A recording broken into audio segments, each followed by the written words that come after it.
আজকে আমাদের বক্তব্য স্পষ্ট যে অন্তর্বর্তী অনির্বাচিত সরকারের আমলে দেশের 100-এর মতো মাজারে আক্রমণ, অগ্নিসংযোগ, এমনকি কবর থেকে লাশ তুলে ফুলিয়ে দেওয়া হয়েছে। এগুলার কোনো সুষ্ঠু বিচার হয় নাই। আমরা সরকারকে বলতে চাই, অপরাধীর বিচার না হলে অপরাধ বাড়তে থাকবে, তখন দেশের শৃঙ্খলা রক্ষা হবে না। এই দেশে যারা ইসলাম প্রচার করলো তাদের মাজারে আক্রমণ, তাদের মাজারে এই অজুহাত কায়েম করে যে সেখানে মাদক হচ্ছে, মাদক নিয়ন্ত্রণ অধিদপ্তর কি করে, প্রশাসন কি করে, এগুলো দেখার দায়িত্ব রাষ্ট্রের। এইগুলো দেখার দায়িত্ব, এই সবচেয়ে বেশি দায়িত্ব মাননীয় স্বরাষ্ট্রমন্ত্রীর।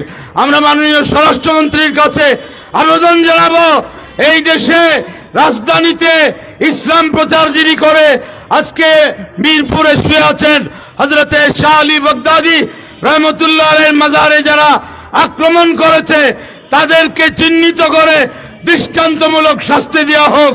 না হয় সারা দেশে তরিকতপন্থী সুফিবাদী মুসলমানরা রাস্তায় নামলে তখন সরকার কি করবে সেটা সরকারের বিষয়।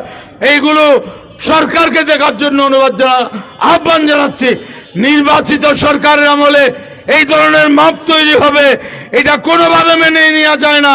এজন্য সরকারের কাছে আমরা সুন্নি সুফিবাদী মুসলমান শান্তিপ্রিয় বলে এটাকে দুর্বলতা মনে করবেন না।